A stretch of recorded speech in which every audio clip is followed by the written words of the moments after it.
up and determined as the Bobcats are in the Central Division semifinals, the opening round of the Robertson Cup playoffs, taking on the fourth-seeded Brookings Blizzard. Bobcats opened the playoffs on Friday night at home against Brookings.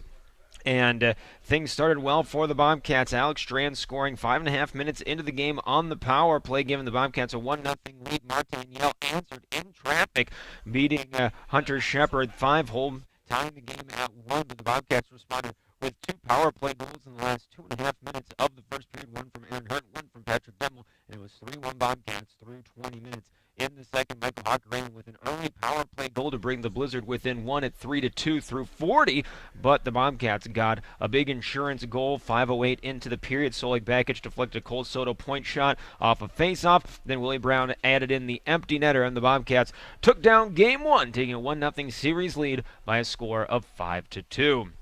Saturday, two teams rematched. Nick Ford got the Blizzard started on the power play 10.5 minutes into the game, looking off a pass on a 2-on-1 and sneaking one inside the left post to give the Blizzard a 1-0 lead. Aaron Hurt answered with a beautiful snipe off of a face-off win in the offensive zone. No angle shot assisted by Willie Brown, and the Bobcats tied the game 1-1 heading into the first intermission. After the break, the Bobcats got a pair of power play goals in a 3:08 span from Willie Brown and Aaron Hurt. 3-1 lead again, and just like the night before, Michael Hockerainen scored a power play goal from the right circle to make it a 3-2 score after two periods. In the third, Bobcats got a goal from Ostersbotna on the rush. 18 seconds into the period, Nick Ford scored one with just over 12 minutes left to keep Brookings alive at 4-3, but Harrison Ade intercepted the puck at center ice and floated a backhander home on the empty netter to give the Bobcats the 5-3 victory and a 2-0 series advantage in the Central Division semifinals over the Brookings Blizzard. And with all of that said, we welcome in Bobcats head coach and general manager Layne Sedevie. And Layne, 2-0 series lead, exactly where you want to be. Yeah, it was a good weekend. I think you got to give our guys a lot of credit, and you got to give them a lot of credit. I don't think it was. I think it was what we expected. I mean, it was playoff hockey. It was hard fought, and I tell you what, it was all the way 60 minutes each night to get the win. So I thought our guys battled really hard, and at the end of the day, we got the 2 wins at home, and that's what matters. Big part of that. Special teams scoring, power play goals coming up big. 3 on Friday, 2 on Saturday, including the ones that gave you the lead for good in the second period. Power play operating at a very high level right now. Yeah, and it's always one of those things that everybody tells you that you need to change and you need to work on, and I don't know. I think we must have figured it out. So, what do you do? I mean, when you score 5 goals and 11 chances and go at 45%, I think you're probably going to win a lot of games. So it was nice to have that happen at this time of the year. And the nice thing about those power play goals, a lot of it was just good hard work going to the net and making things happen. Nothing particularly pretty about most of those power play goals. Yeah, there was a couple nice ones though. Strand's look to Aaron Hurt on that backside was a beautiful goal, and his look on Friday to backdoor. I thought, I would say probably out of the 3 out of the 5 were set up, obviously, of what we're trying to do, and that's nice to see. It's not like we scored off the rush. We had zone time. We were set up, and all 5 goals were scored off of zone time and getting the touches that we want, and guys made plays. So, but there were some rebounds, and just felt like even on Friday night we couldn't get nothing going. We had a ton of looks and a lot of great chances, but you're right, it's just a puck that gets net, and Alex Strand finds the rebound. And it looked even more on Saturday, and like Kubichel might not be giving up much. He gave Tobias Flatterby the Scorpion while it was still 1-0 Brookings. Really good stick-to-itiveness by not only the power play, but the equalizer coming even strength. Just the guys kept trying those chances, eventually got them to go. Yeah, I mean, I thought I thought we had 5 or 6 grade A chances in the first period on Saturday night. Thought their goaltender played well, and obviously turning points the second period of that hockey game. I thought I thought maybe they got a little undisciplined and we took advantage of it. It was one of those things where emotions are running so high at this time of the year. You're trying to stay in check and not have a heart attack at the same time. And I thought we did a good job. Just when you get those opportunities, you got to make them count. So I was proud of our guys for doing that. And the two power play goals in a 3:08 span, one on a 5-on-3, and not getting too mixed up in the silly stuff, not getting drawn into it. And again, that's one of those things that you were really calling for from this team down the stretch. Keep the composure, keep the discipline, and then take advantage when the other team falters in that respect. And that was straight on the game plan both nights. Yeah, I mean, as much as the game has changed. There's not I don't know. You're not tough if you're face washing after the whistle. The fighting is a minimal at our level anymore. So it's one of those things where if you're gonna go to the box, you better take somebody with you, and we don't want to take penalties 200 feet from our net, or lazy penalties. If it's going to be a penalty, make sure it's a grade A, or it's worth it. So I just thought we did a good job staying disciplined. You have to this time of the year, and the other side of the coin is our power play buried. Yeah, and Brookings' power play, though, not too shabby. 3 power play goals on the weekend, 2 from Michael Hakkarainen, taking cross-ice passes from Kane Dermott. No surprise to see those two putting up points for Brookings. Yeah, two really good players. I thought Kane Dermott was really good, big time difference maker at prospects for us. When I was able to coach that team, really liked him, and I don't know. Michael Hakkarainen's a heck of a hockey player. He's got a bright future, and one of the best young kids in our league right now. So nice goals too. I mean, what do you do? One's posting in, one's a one-timer cross seam. It's just sometimes you're going to give up those. The nice part was we had answers for them. And that's the big thing, getting those answers. When this team has had their ups and downs, the downs have been when the team has given up goals and not been able to come right back and counterpunch. And every single time this weekend, the Brookings started to push it to make things tense. They had the answer. Yeah, and you look at I don't know, 2 goals that come off the top of my head. I know one was a power play goal on Friday night with 1.6 seconds left, and Oscar scores I don't know, 8 seconds or 18 seconds into the third period on Saturday night. What a huge goal! It's a game-winning goal, and I just felt like I thought both of our third periods were really good. I didn't think our second. I thought they kind of dominated us on Friday night in the second period, but I thought our third period it was definitely felt like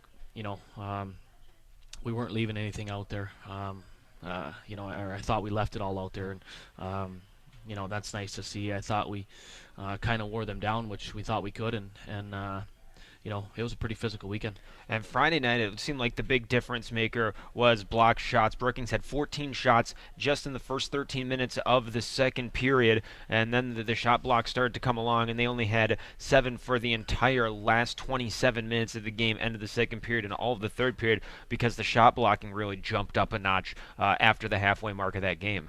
Yeah, I just think all the little things are magnified this time of the year.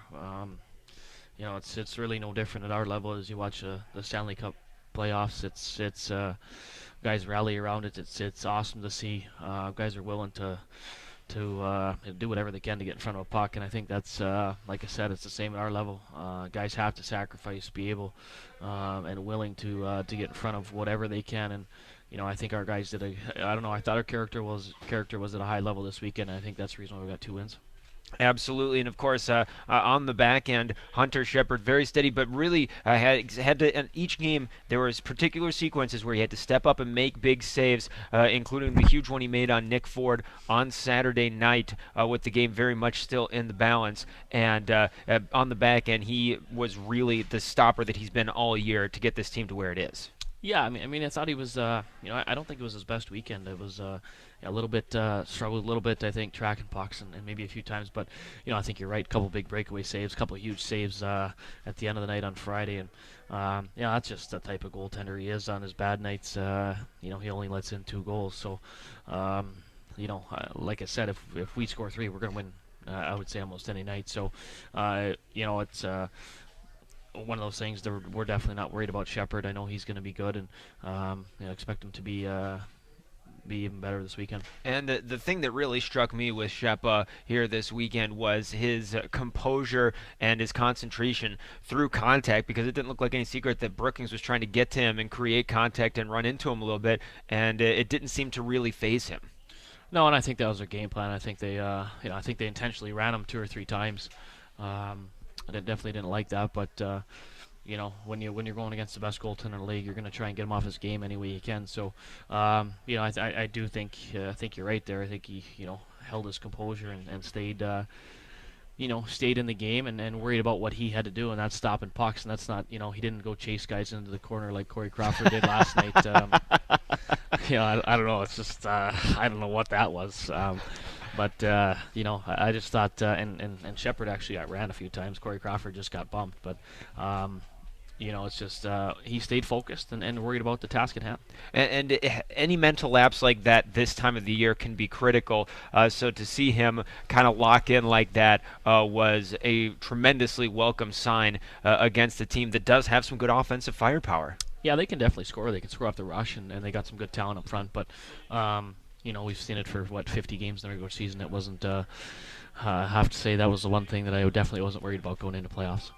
And you talk about scoring on the rush. Talking to the guys, talking to Tobias Sedevie today, he told me that the big thing is that limiting turnovers is going to be a big thing, because if the turnovers are there, that kind of is what fuels their transition game, because you don't want to slow this Bobcat team down, because they can score really well on the rush too. So slowing the game down doesn't seem like part of the game plan, but taking out the part that fuels Brookings' transition would be the part of the game plan. Yeah, I mean, I don't know. It's a game of mistakes, in the regular season, game 1 through game 60, but everything's magnified here, and obviously they are a team that scores off the rush and they can get up and down the sheet. I felt like when we really took care of pucks, I felt like we could dictate the pace of the game and dictate. Puck possession, which was really nice. But, when we made some soft plays and turned pucks over, that's when they created their chances. So, this time of the year, you have to have good, hard plays all over the ice. And no question about that one. 5-on-5, the team seemed to have the advantage. Good forecheck. That's the forecheck that we're accustomed to seeing out of all four lines. Yeah, I mean, I thought we were led by Pike, Batna, and Bakich. I thought that line was really good all weekend. They just work, and they produce for us too, which was nice. So, but I think, it was a little, I would say a little concerning over the last few games. But then again, it's hard to say that because we didn't have nothing to play for. I mean, yeah, we had home ice all the way through, but we played teams that were fighting for their playoff lives, and that's just it's different. There's really no way to compare the two of them. The nice part was when the chips were on the line this weekend, we responded, and our F1 needed to be better. We needed to get in there. We needed to to make sure that we were trying to make contact, especially turn pucks over, or at least make their D work back there, trying to get pucks behind them, make them go retrieve for pucks. And when our F1 had a chance to lay the body, I think we did, and that wears on D, that's for sure. And F1, for those who aren't fluent in hockey speak, the first forward in on the forecheck when the puck gets dumped in, and I don't think anyone was better at it than Solek Bakich, number 23 in black and gold this weekend. It seemed like any time a puck was dumped in, maybe 85% of the time he was the guy there, first man on the scene, causing a ruckus on the end wall in the offensive end. Yeah, I don't know. I think a good comparison would be, I don't know. I don't think you want honeybees going in on the forecheck. He was a killer bee. I just think he worked so hard, and he went in there, and he really, he was relentless. And that's what you want. I mean, if your F1's going to go in there and you're going to run the forecheck that we do, F1's got to get there. They have to, in order to force the play one way or the other and make sure that we create contact and possibly turnovers. So I don't know. I would say probably over 120 minutes he was a killer bee that we needed. Meanwhile, the big point of emphasis that we talked about down the stretch, and that Garrett Roth really worked on with the centers, the face-offs, were a tremendous key. The back-breaking goal from Bakich in Friday's game came off of a face-off from Alex Strand. Aaron Hurt's goal came off of a forecheck set up by his own face-off win on Saturday that tied it in the first period. These face-offs so important this weekend. Yeah, and it's I don't know. It's about time too. There's no secret that Michael Hackerain's good on the dot, and there's some guys that we play against that are good on the dots, but we have some guys that are good as well. And I just felt like we've been, something that Garrett and I talked about, and we kind of addressed it. But I felt like we were either really good or we couldn't win a thing. And I just think it's a statistic that not only the centermen are mainly involved in, but our guys that are lined up beside him, and it's a puck possession statistic, and you know, when it's a clean win, that's great. But when there's a 50-50 battle, I think our guys, there's no way around it. You got to be in there helping your centerman out, and I think. For the most part, I felt like we were on the same page, and yes, our centerman's won a lot of draws, but I felt like when there was a 50-50 puck, at least we were going to that area to try and help out as well. So, just so many goals are scored off of face-offs and puck possession, all that sort of stuff, and I thought we did a really good job this weekend. This weekend, one of the underlying stories was the performance of the D, shorthanded with Jordan Freilich not practicing last week, so he wasn't available for the games on Friday and Saturday, playing a little short, but really the effort that they summoned both nights was incredible. Yeah, I really don't know what to say about that. It's just it's one of those things where we got some character back there. I know that, and the chips may be stacked on the other side and against all odds. But at the end of the day, we found a way to get 2 huge wins and bought ourselves a little more time to heal. And that's obviously what we're trying to do here. We're trying to advance to the next round and try and heal and try and get defensemen back. And the nice part about it is going into the year. We felt like we had 7 really good ones, and 5 of those guys, or at least our top 4, had played with us last year. Nick Wallace's 3rd year, and if we get down to those situations where we're at 4 or 5D, we still feel really comfortable back there. And the big reason for that comfort, I have to imagine, is the fact that we know there's supreme confidence that Mike Solway and Sanford Power have these guys in condition that if you say we're going 4D, that you're not worried that they're going to get gassed and in the third period they're going to break down. Well, if you go back to 09-10, there was 4D that played every shift, and that's just compared to the National Hockey League, there's a lot of teams that play 4D, sprinkle in 5, sprinkle in 6 here, but your 4D back there play a ton of minutes. You see them playing 30 minutes, and that's it's nice when you have guys back there who are in shape, and you really can't say enough about those guys that logged a lot of minutes for us this weekend. Patrick Demel's a competitor. Nick Wallace, he can skate forever. Cole Soto's the same way. He just battles back there. And Garrett Nelson, you can't say enough about those 4. And obviously Peter back there as well. And it just struck me so much at the end of both games, Brookings going for broke, just throwing the kitchen sink with the net empty, and it seemed just like block, block, block, block. Everybody, it wasn't just the D, everybody was in on the block party. Yeah, and it was. I think it was nice to see. You know what? We had a few mistakes. I would say in the last 20 games on, whether it was 6-on-5, 6-on-4, giving up late goals, and I feel like we finally figured out how to protect the house in those situations, and try and keep them to the outside, not be passive, but not give up that grade A chance with the guy standing all alone in front of our net. And you know what? When they got shots, I feel like there was sacrifice, and we did what we needed to do to not allow them to tie it up. This weekend, the one thing that I really like, it seemed like a good mix of top-end scoring and depth scoring because you've got goals from Aaron Hurt, 3 goals from him, 2 goals from Willie Brown. Alex Strand got the scoring started in the whole series. But getting goals from Soleg Bakic, getting goals from Patrick Demel, having that mix of the top-end scoring with the depth scoring, that's about the sweet spot for this time of the year, isn't it? Yeah, I think you can throw Patty in there. I think he's not a goal scorer, that's for sure. He's a guy that can make plays, and you can tell by his point total. But absolute rocket from him on the power play.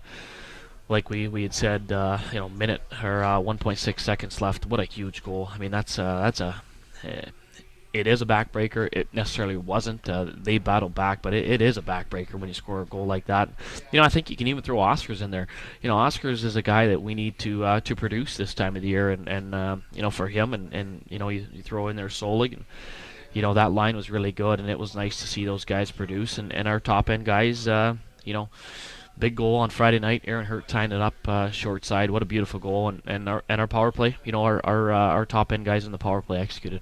And the power play, the cool thing watching it right now is that it seems like 2 really different looks on the power play. You've got the unit with 4.5 forwards, if you want to call it that. Travis Wood, a converted defenseman, along with 4 other forwards out there in Aaron Hurt and Willie Brown, Jared Pike, Alex Strand, having those 5 out there working it from the top of the umbrella. But it seems seems like a bit of a lower point of origin on the other power play out there, centered by Oscars Botna, and that really seemed to kind of have Brookings off balance because they weren't defending the same thing both with the different units out there. Yeah, we're running the same thing. We're just trying to dump pucks and get pucks to the net, and obviously we're running different things there. But I just thought at the end of the day, you can run whatever you want, but you have to execute and you have to get the looks that you want. And I just thought both units they did what they were supposed to do. They got the looks they wanted, and I think that's a credit to what we work on during the week. It doesn't happen, without working on it. That's for sure. 2 5-on-3 goals, one each night, and both tremendously important. Gave your team leads that they would never look back on, pretty much. And being able to get them with a team that had kind of struggled a little bit on the 5-on-3 in the regular season, starting the postseason with 2 5-on-3 goals is enormous. Well, I was kind of getting worried on Friday night. I don't know how many chances we had, and they're just waiting, building the drama till 6 seconds left in the 5-on-3. Well, that's a little bit too long. You're supposed to score right away and then score on the power play right after that. That's textbook. But we found a way to get a goal, and at the end of the day, it doesn't matter. At a 5-on-3, especially a full 2-minute 5-on-3, we got to find the back of the net. I tell you what, it's kind of cool. My old head coach, Byron Poole, was here on Saturday night doing a little scouting and watching a little hockey. And with his magnificent beard, might I add. Holy moly. And, he said when we scored that power play goal, that second to take the lead, and on Saturday he goes, I don't know if I've ever heard the VFW that loud. And it was definitely rocking. But, when you get goals that magnitude at that time of the year, and on a 5-on-3 when you're supposed to score, it just goes a long way. Definitely for our confidence, that's for sure. I thought in that 5-on-3 goal by Willie Brown, watching it in real time, you don't necessarily appreciate it, but being able to see it again on film, the play that Alex Strand made, Botna got it across the crease to him, and so a lot of times you'll see a guy, he's right there, the goalie is trying to move to challenge him, he'll take that shot. And that's what Ku Mitchell does so well, is that he challenges and forces shots right into his belly, and instead of just hurrying the shot, he sees Willie Brown and shovels it to him, and a much better shot for Willie Brown, just 2 feet behind him. Well, and that's a big thing, Ku Michael's a good goalie, and he's aggressive, and he comes across, I don't know, like a Corvette, 0 to 60 in probably 3.6 seconds or something like that. But that's what we tried to tell our guys, is to have patience and get your head up, and if he comes across, have a little patience and let him over pursue and go back the other way. So just thought we did a good job. It was a great little play. I mean, you're right, it was a little bump back and a wide open net. And but that's one of those things where we got some skill up front, and we got some guys who can score, but sometimes it's it happens so fast, they get caught up in the moment, and they try and wear the crest of the logo out on the goaltender, and that's just that's not what you want to do. And I thought we did a way better job this weekend. Well, Layne, we've come to the end of this marathon segment, and we'll bring in Garrett Roth for the next one as the Bobcat Hockey Coach Show rolls along. Bobcats on the road in the playoffs this weekend. Friday for Game 3 at 7:30 in the Brookings at Larson Ice Center. Saturday, if necessary. And the broadcast starting Friday at 7 o'clock, and again at 7 if necessary on Saturday. We'll jump out for a quick commercial break when we return. Garrett Roth in the hot seat as the Bobcat Hockey Coaches Show rolls along right here on the radio home of Bobcat Hockey, Super Talk 1270. Right now it's 66. Dave Ramsey is heard here. Super Talk 1270.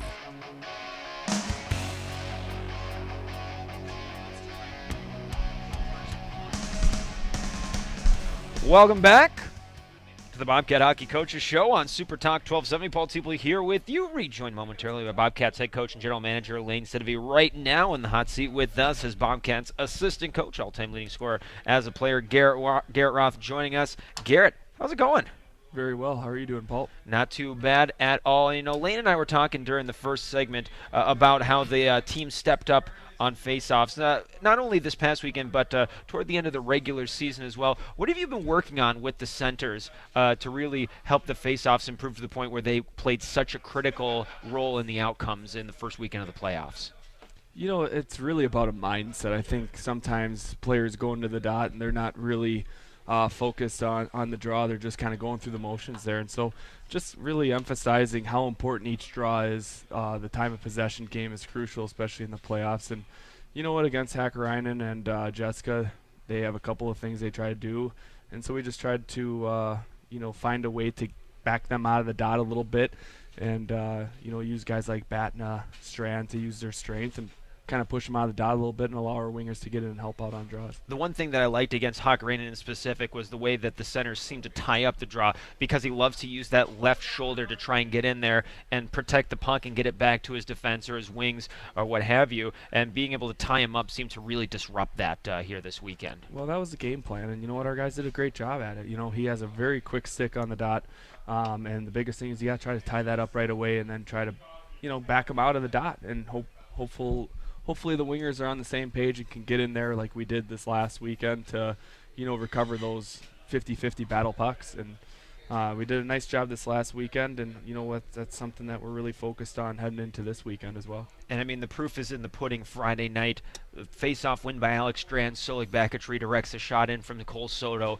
4-2 game at that point.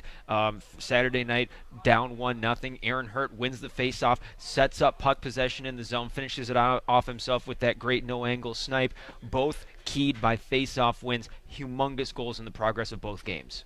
Well, and in the semifinal game against Denver, UND won off face-off. And so, you know what? The face-offs are so huge in games, especially when it's in zone.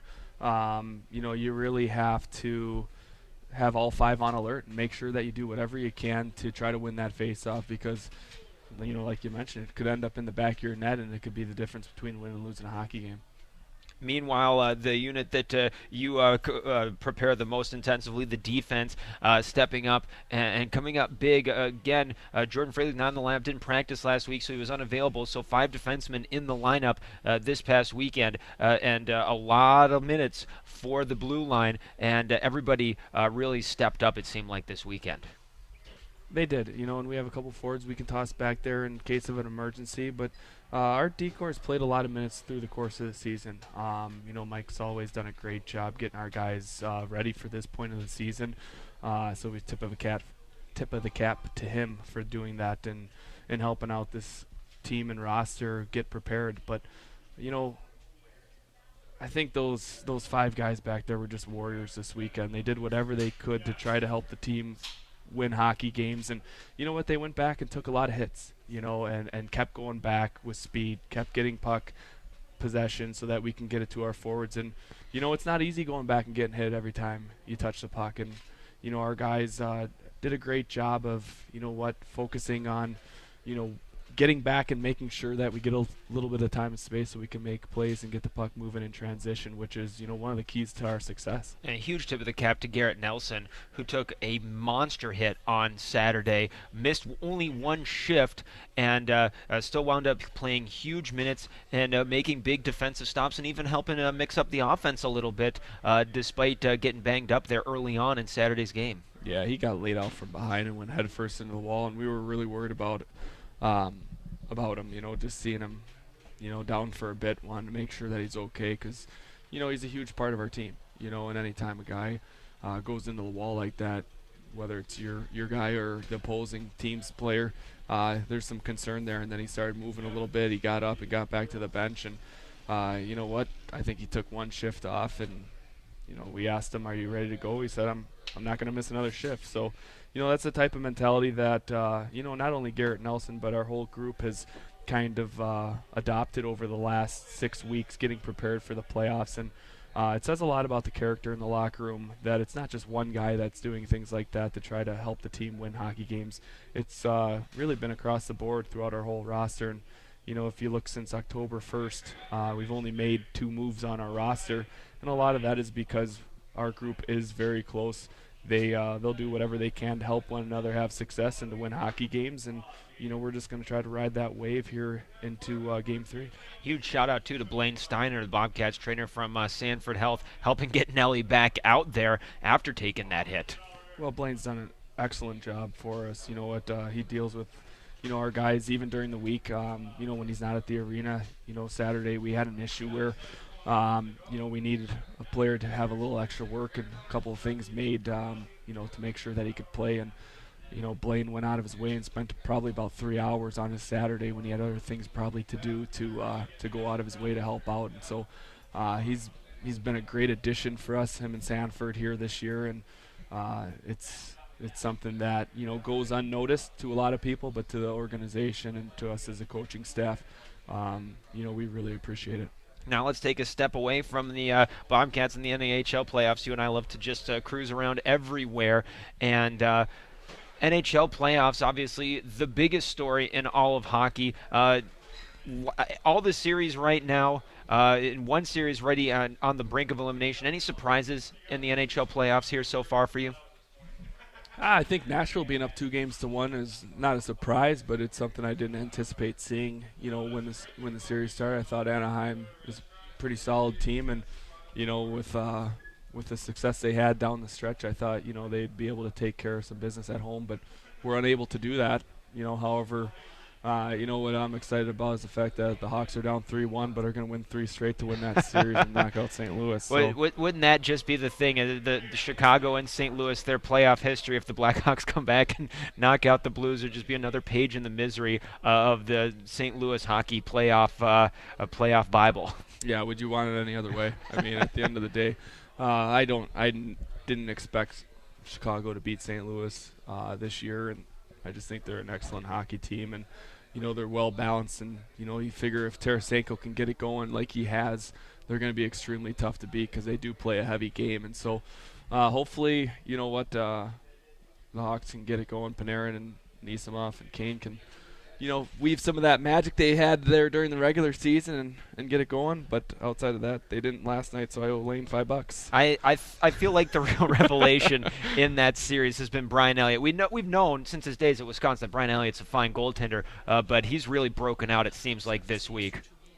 Yeah, he's an excellent goaltender. When I think he's an underrated goaltender who's had some struggles in the playoffs in years past, but I think a lot of it is because he's always looking over his shoulder.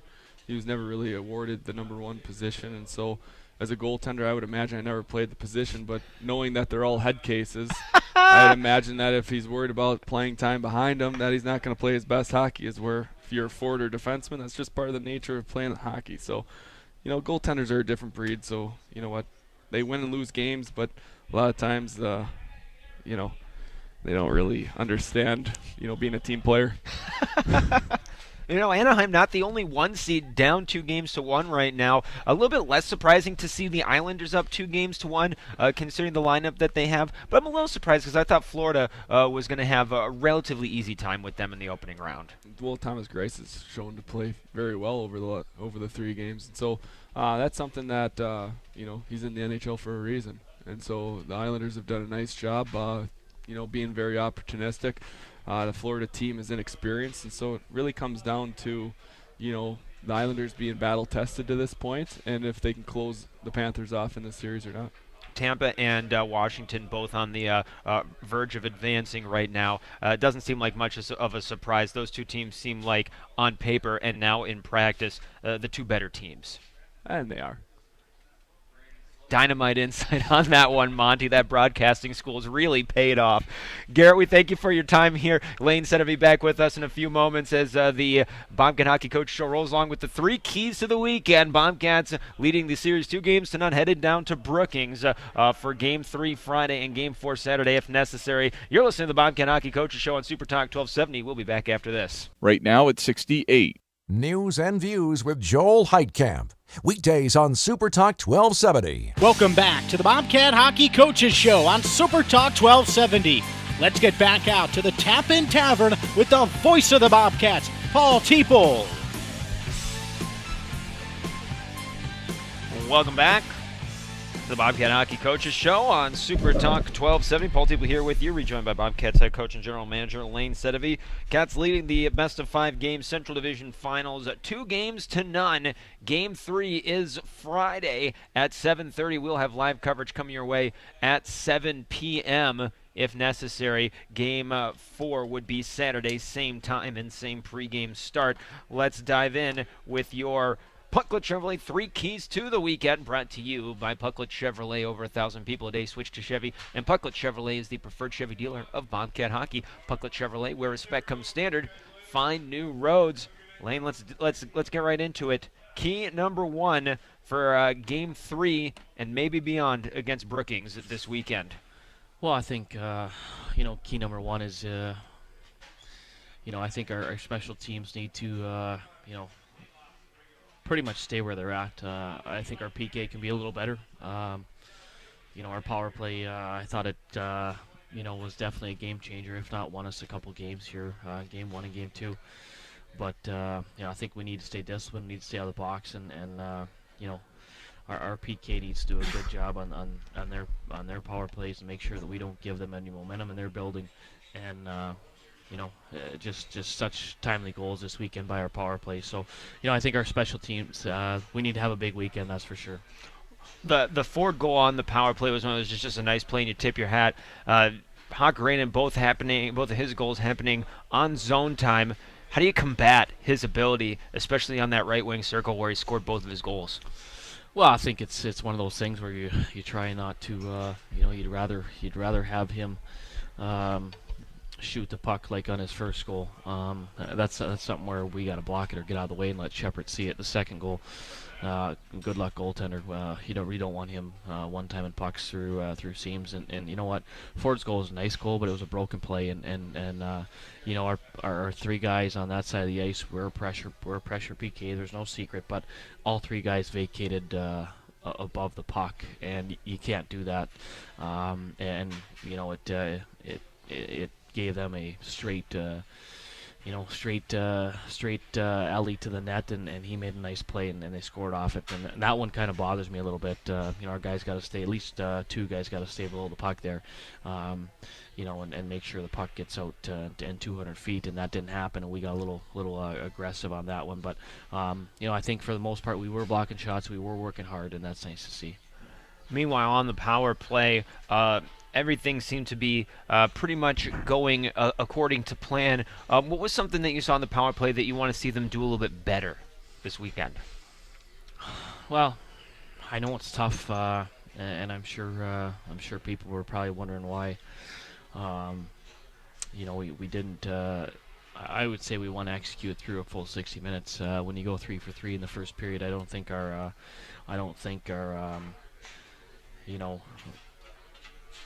power play, we didn't execute in the second and third like we did in the first, and sometimes that happens. It's just either they've maybe figured some stuff out, or just our attention. I would just say I hope our attention to detail is and our focus is there through 60 minutes, and and we can really score a backbreaker. Our power play goes 4 or 5 for whatever on Friday night, and that's a 5-6-1 hockey game.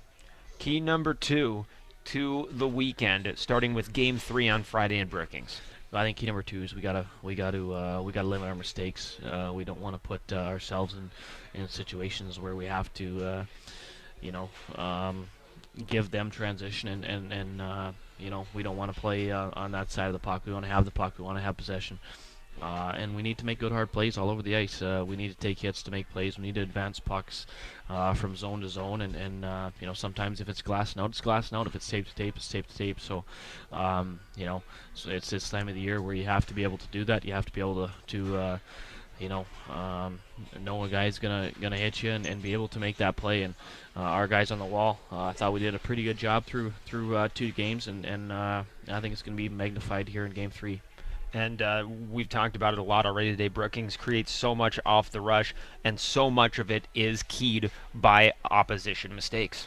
Yeah, that's it's one of those things where I think you see teams that score off the rush, and it's pretty simple. Anytime that you turn the puck over at their blue line or our blue line, they're a transition team. They like to score, quick and move the puck, and they can skate, and that's kind of the way their team is built. So we don't want to play to their strengths, that's for sure. And like we talked about in the first segment, it's not about slowing the game down because this Bobcats team can score in bunches on the rush. We've seen it recently. You think about that Saturday game at home against the Magicians in the home finale of the regular season. So slowing it down isn't the option, but taking that component that keys their transition in the turnovers is the option. Yeah, and I mean it's we definitely don't want to we want to push the pace. We want to have our D be active, and I think those are a lot of opportunities where you create a lot of zone time and a lot of chances, a lot of good looks. So and that's kind of that's the way we play. But on the flip side, you have to manage the puck well. You have to take care of the puck, and that outside entry guy, he's got to know that. I mean, it's one of those things where we worked on probably about I would say a good 150 times this year. And it's just something that you have to know and you have to be aware of this time of the year. And we just talked about even special teams not immune to that. The turnover to Ford set up the game's first goal on Saturday. Yeah, and it's kind of not the way we wanted to start. We wanted to score first and we didn't, and we found a way to win, so that's nice. And But we just can't vacate. If that puck doesn't get out, you can't have three guys on the offensive side of the puck and leave a guy all alone walking in. Our D have to stay on the defensive side. That's the bottom line, and we didn't, and they made us pay. So we have to, like I said, we have to put ourselves in good situations. We have to manage the puck well. Key number 3 for the Bobcats, continuing the Central Division semifinals, starting with Game 3 this weekend, Friday night in Brookings. Well, we've had success in their building. We took care of home ice. We're in the situation that we wanted to be in, the best possible situation, and at the end of the day, we have to go down there and find a way to win a game. So whatever we have to do, you have to be able to win on the road. We have had a very good road team this year, way better than at home, so it was nice to take care of home ice for us. And at the end of the day, we need a 60-minute effort that's the best of the year, and we have to go down there and find a way to get 2 points on Friday night. And the nice thing, you look at this team, they were finally able to kind of figure out that whole killer instinct thing near the end of the season, playing against a very good and very desperate Magicians team, effectively ending their season on the second last night of the year, and being able to take those lessons and put them into practice. And now it's an elimination game. This is not the first elimination game, though, that these Bobcats have played in, because that last Friday of the regular season, also an elimination game, being able to have that kind of intensity and knowing what to expect in a game like that, being able to look back just 2 weeks before and see what it's going to look like, not a bad thing. No, and I think it's definitely it's this time of the year that you have to like trying to end people's seasons, and that's just the reality of it. And you have to have that killer instinct. And I think on the flip side of it, it's an elimination game, but it's also it's a game where in Richfield that we could seal home ice all the way through. And this one, it's a game where we can move on to the second round, and whether it's game 3, game 4, it's our objective, and that's what we're trying to do here. And we have to have that killer instinct, and we have to have a 60-minute effort. You want to win this time of the year. I think it's proven through and through. Game 3 in a best of 5, or that third win is the hardest one to get. So we need to make sure we're focused and go down there with a business-like mentality, and do whatever we can to get that win on Friday night. And matching and exceeding the intensity is so important, and we've seen this team show the ability to do that lately, and that's so encouraging right now, and knowing what comes next. Yeah, I mean, I think that's the big thing. We have to we have to have urgency, know what's on the line, make sure we play again a 60-minute effort, and I think the big thing is we got to control our emotions. They're running high this time of the year, and I think you see the teams that not only work the hardest but control their emotions are the teams that are successful. Absolutely. And Layne, we thank you very much for sharing your time. Good luck on Friday night, trying to close out the series down at Larson Ice Center. Thanks, Paul. That is Bobcats head coach and general manager Layne Sedevie. Our thanks to him. Our thanks to Garrett Roth joining us as always. And our thanks to our good friend Jim Walsh running the radio control board back at Town Square headquarters on the Strip in Mandan. The Robertson Cup playoffs continue. Friday night, Game 3 of the Central Division semifinals. Bobcats taking on Brookings. We will have pregame coverage starting at 7 o'clock with a 7:30 puck drop for this all-important Game 3, an elimination game here in the opening round of the 2016 Robertson Cup playoffs. For Bobcat Hockey, my name is Paul Teeple. Until we meet again Friday night down in Brookings, have a great Wednesday.